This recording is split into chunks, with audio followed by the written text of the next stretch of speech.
जिज्ञासु मित्रों, बहुत बहुत अभिनंदन है। आप सभी का स्वागत है दिव्य सृजन में। आज जो महत्वपूर्ण चर्चा लेकर हम यहाँ पर आए हैं, वह चर्चा यह है कि योग क्या है, ध्यान योग क्या है, भक्ति योग क्या है, कर्म योग क्या है, ज्ञान योग क्या है, इन सब के बीच में अंतर क्या है और इन सब में समानता क्या है, कैसे समझना चाहिए। क्योंकि बहुत सारे लोग बहुत कंफ्यूज रहते हैं इस विषय पर। कोई कहता है मैं ज्ञान योग के मार्ग को अपनाता हूँ, कोई कहता है मैं भक्ति योग के मार्ग को अपनाता हूँ, कोई राजयोग, कोई ध्यान योग, कोई लय योग, कोई मंत्र योग। वही पीछे योग दिवस के दिन जो चर्चा हुई थी कि किसी भी शब्द के साथ आप योग शब्द जोड़ दो। और आजकल ट्रेंड कुछ और चल पड़ा हुआ है, business yoga, corporate yoga, hot yoga, cold yoga, beauty yoga. Beauty yoga अर्थात सुंदर बनने के लिए आप योग कीजिए। तो इस तरह से बहुत सारी चीजें चली पड़ी हुई हैं, लेकिन पहले से कुछ बातें चलती रही हैं जिसमें कि भक्ति योग, ज्ञान योग, कर्म योग, इसको लेकर लोग कंफ्यूज रहते हैं, संशयग्रस्त रहते हैं कि ये चीजें क्या हैं।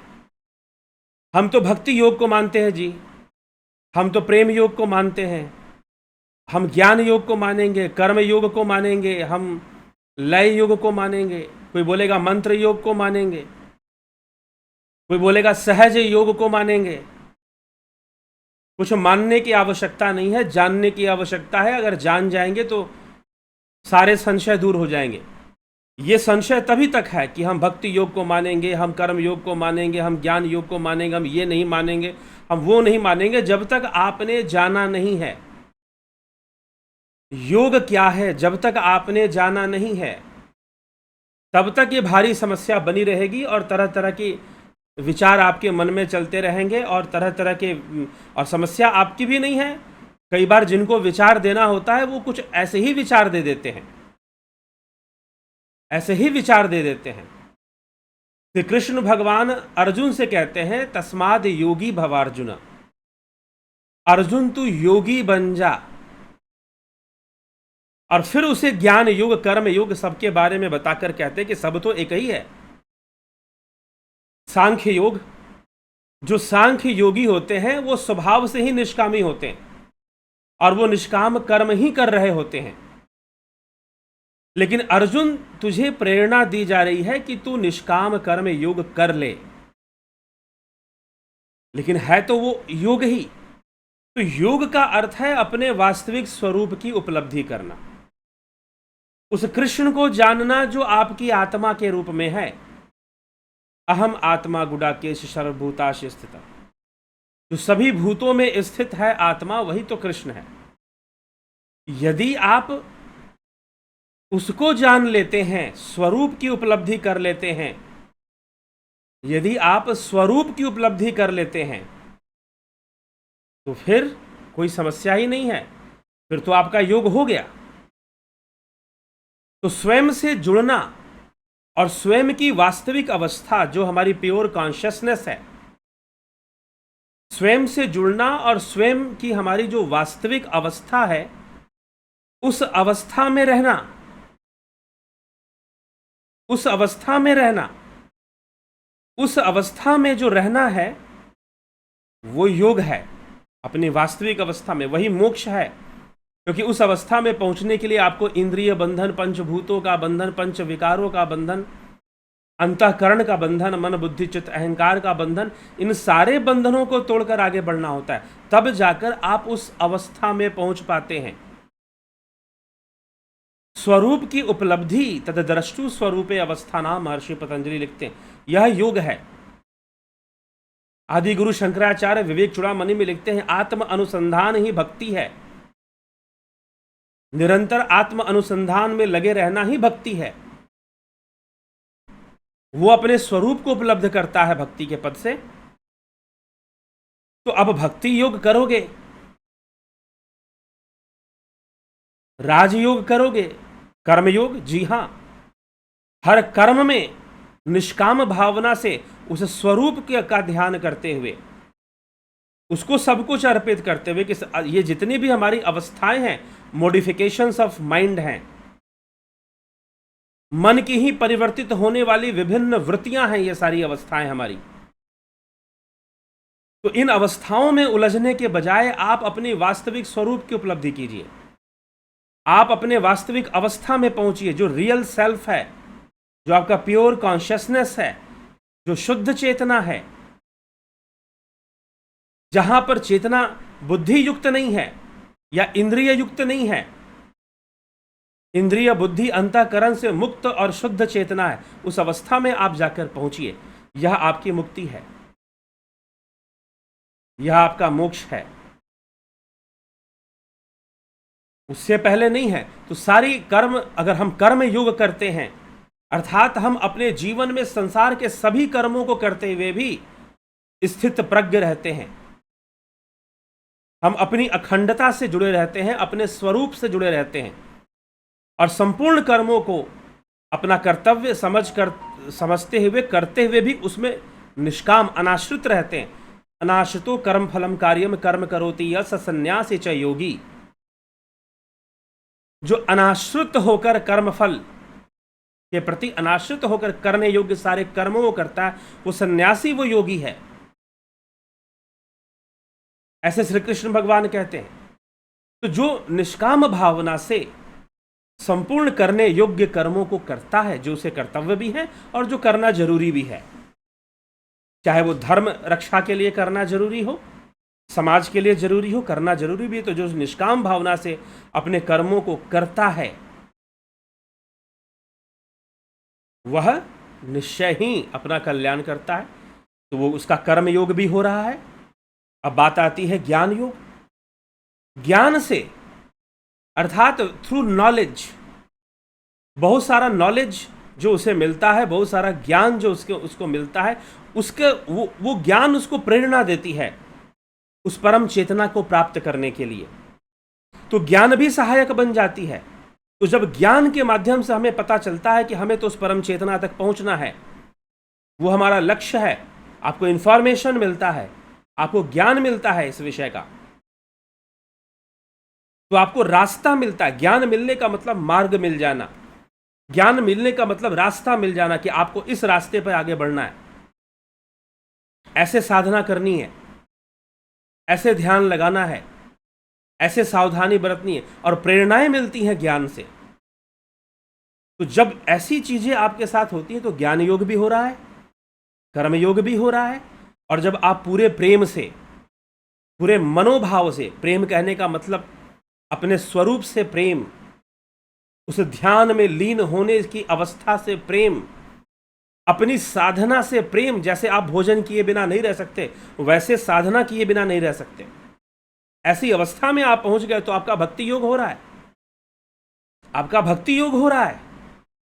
और जब आप ध्यान में डूब रहे हैं तो आपका लय योग हो रहा है, लय योग हो रहा है।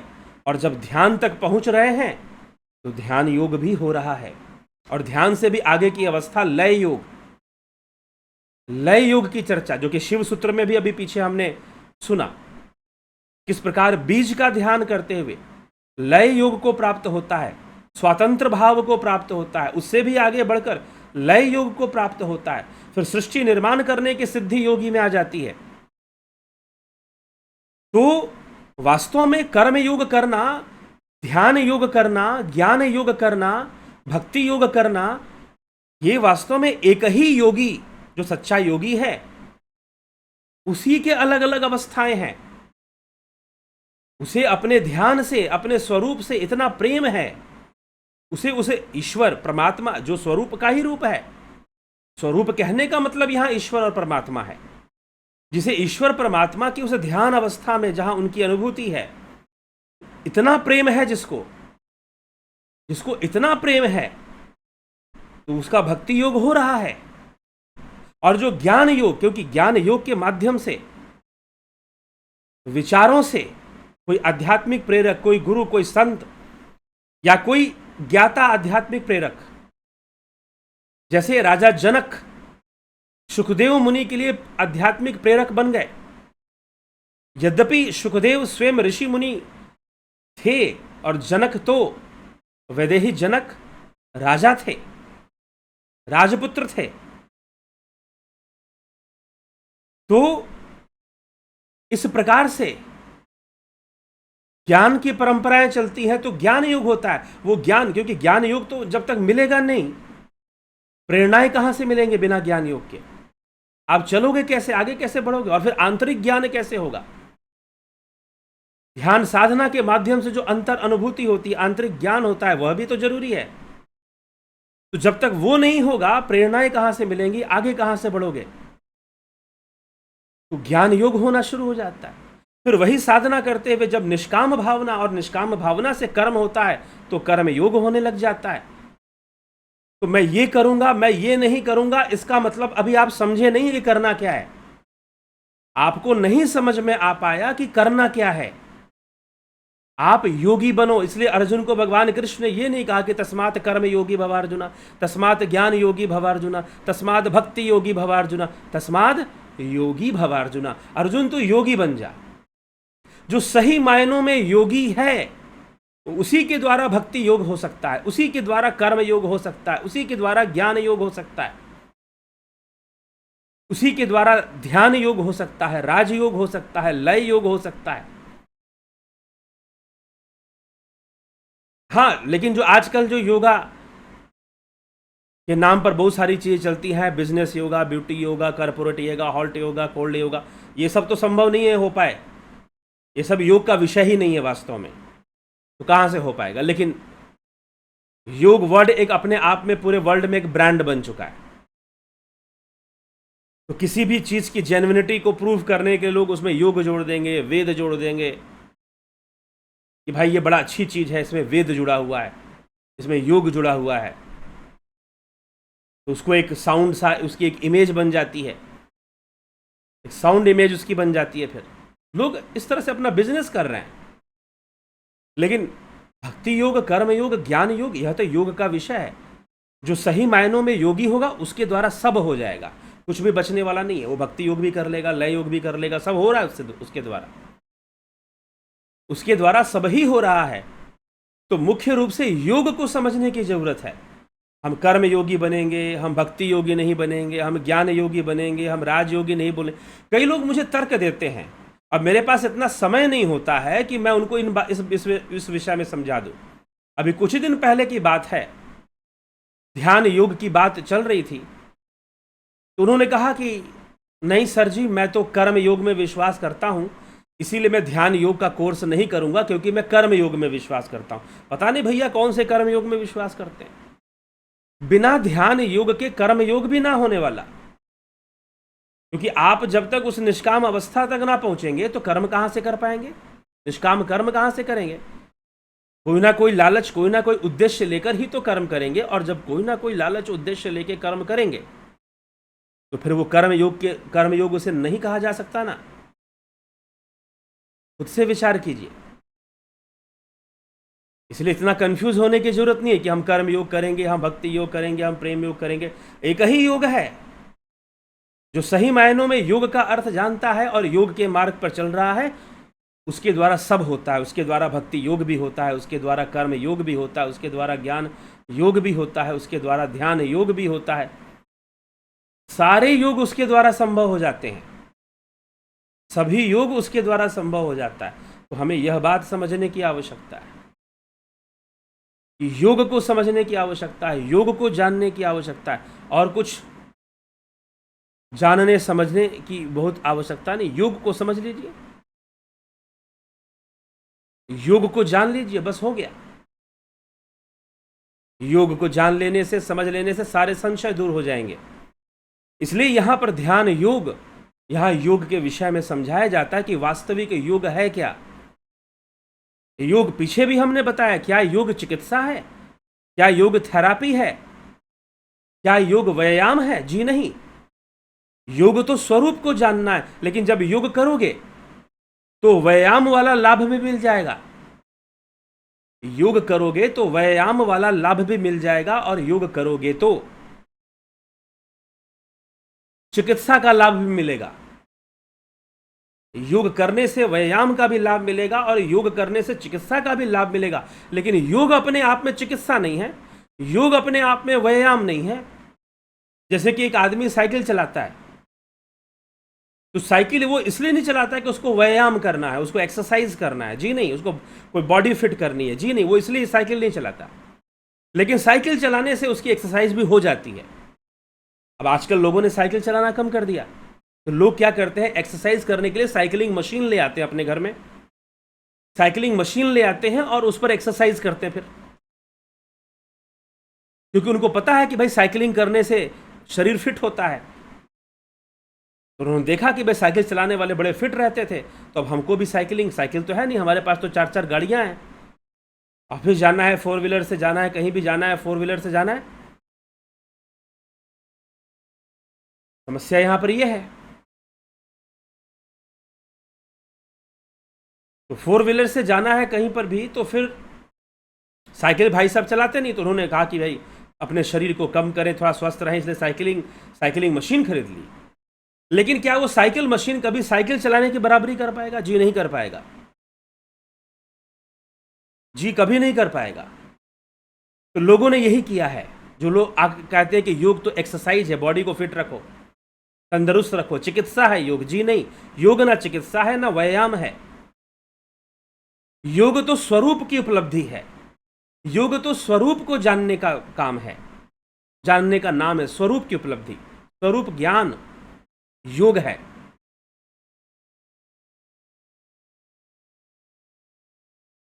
ठीक।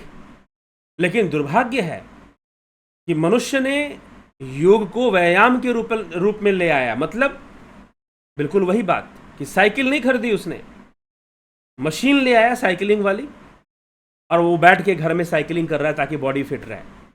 तो योग का एक हिस्सा निकाल लिया, पूरे योग को पकड़ा ही नहीं अभी तक, योग को समझा ही नहीं अभी तक। योग तो स्वरूप का ज्ञान है। आसन प्राणायाम बहुत सारी क्रियाएं, षटकर्म की क्रियाएं योग में होती हैं। अगर हम घेरंड संहिता पढ़े तो किस लिए है? समाधि के लिए है। समाधि की अवस्था तक पहुंचने के लिए सारे आसन है, सारे व्यायाम है, षटकर्म है।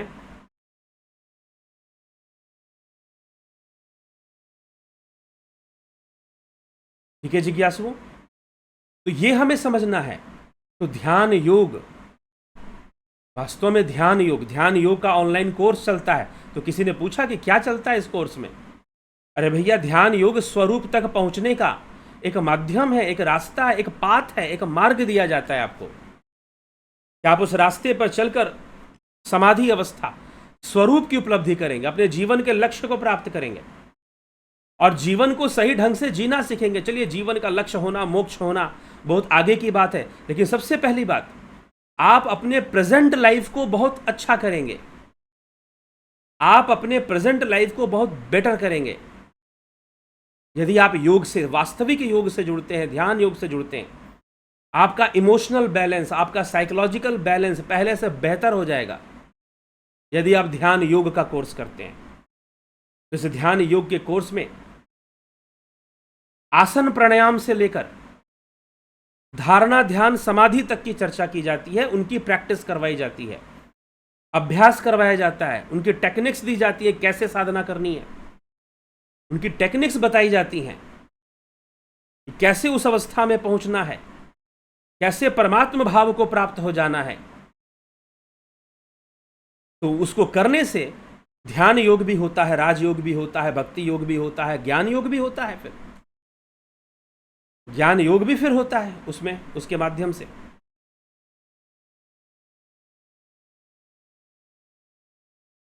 ठीक है जिज्ञासुओं,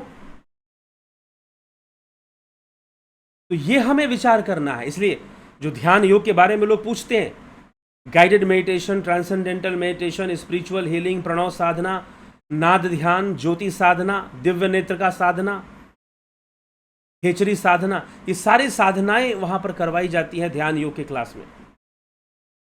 पहले गाइडेड मेडिटेशन अर्थात ध्यान में उतरने की तैयारी करवाई जाती है, प्रिपरेशन। एक तरह से जैसे कि एक किसान है, वो खेत में बीज बोने के पहले खेत को तैयार करता है, प्रिपेयर करता है। पहले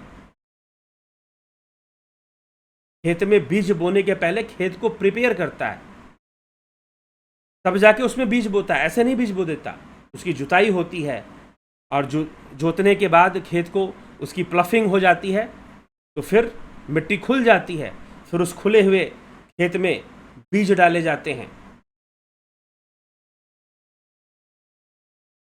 ठीक है, तो इसी प्रकार से पहले प्रिपरेशन होती है कि हम गहरे ध्यान में उतरेंगे कि नहीं उतरेंगे। पहले तैयारी करवाई जाती है, और तैयारी करने के बाद गहरे ध्यान में उतारने की प्रोसेस, मार्ग दिया जाता है। तो वहां सब हो रहा है, कर्मयोग भी हो रहा है, ध्यान योग भी हो रहा है, और ज्ञान योग भी हो रहा है, कर्म भक्ति योग भी हो रहा है, सब हो रहा है यदि आप ध्यान योग सीख लेते हैं। क्योंकि वास्तव में ध्यान योग ही योग की विधि है। उस स्वरूप तक पहुंचने का जो रास्ता है वो ध्यान योग में बताया जाता है। प्रणव साधना है, नाद ध्यान है, इसमें कई क्रियाओं को स्टेप वाइज स्टेप समझाया गया है और बहुत अच्छे ढंग से बताया गया है। और फिर रेगुलर प्रैक्टिस आपको करनी है, साधना आपको करनी है रेगुलर।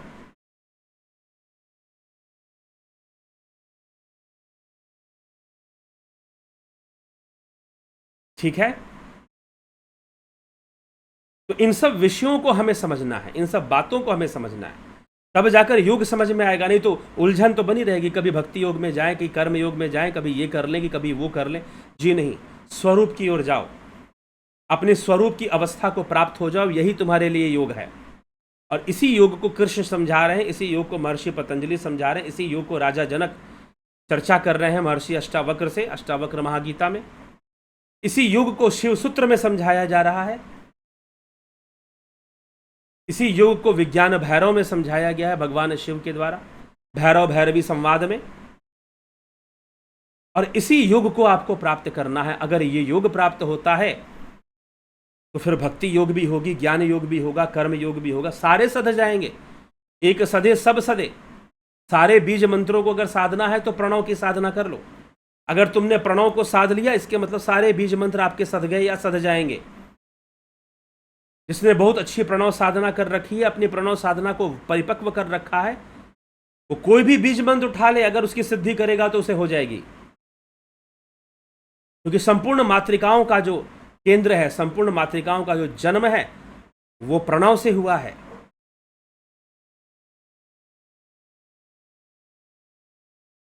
तो जिज्ञासुओं, हमें ये विषय ध्यान योग के बारे में समझ लेना चाहिए, और ध्यान योग को, हमें योग को समझने का प्रयास कीजिए।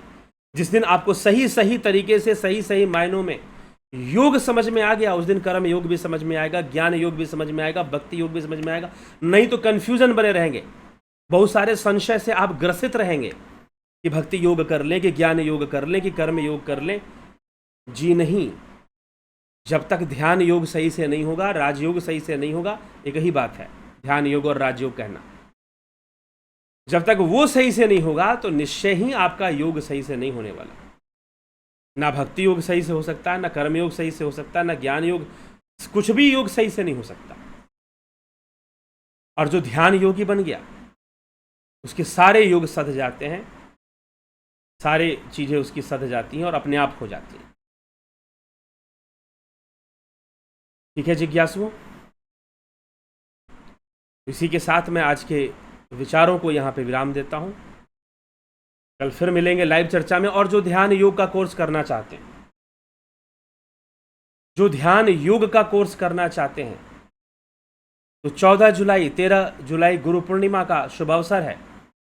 14 जुलाई से श्रावण मास का प्रारंभ है।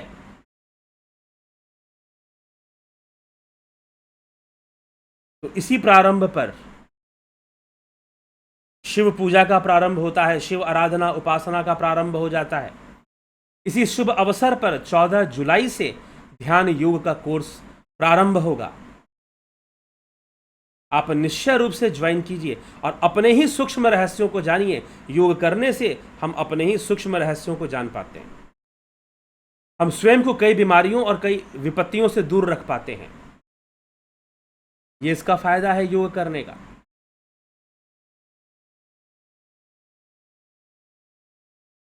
तो योग क्या है और हमें क्या करना है, ये कुछ दिशा निर्देश थे। और कई लोग प्रश्न करते रहते, तो मैंने सोचा कि एक साथ ही, क्योंकि लोगों को कई बार समझाने का समय ही नहीं होता, उनको वो बात समझाई जा सके, तो उसको कई बार यहाँ पर लाइव चर्चा में भी ले लेते हैं। तो इस प्रकार से आप योग को समझिए और आगे बढ़िए, पीछे मत जाइए, आगे बढ़िए। जितना प्रकृति का रहस्य आपके सामने खुलेगा, उतना ही आप आनंदित, संतुष्ट और सुखी अनुभव करेंगे। वो अनुभव होना जरूरी है।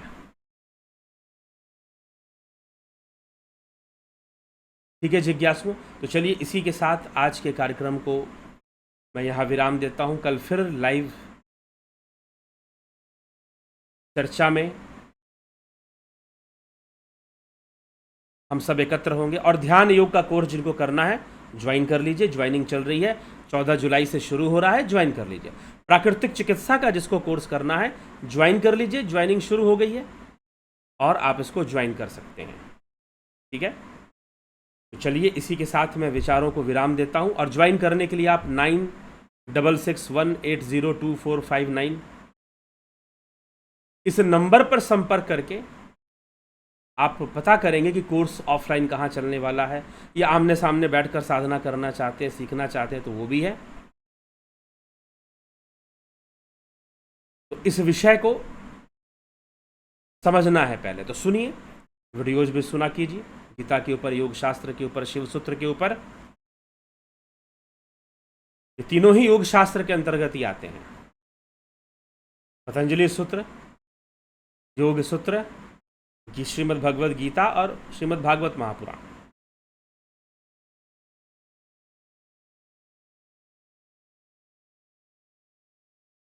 तो हम ऐसी बात को समझ कर चले तो निश्चय ही हमें लाभ मिलेगा। योग का भी हमें बहुत लाभ मिलेगा और योग हमें करना चाहिए, आगे उस रास्ते में बढ़ना चाहिए।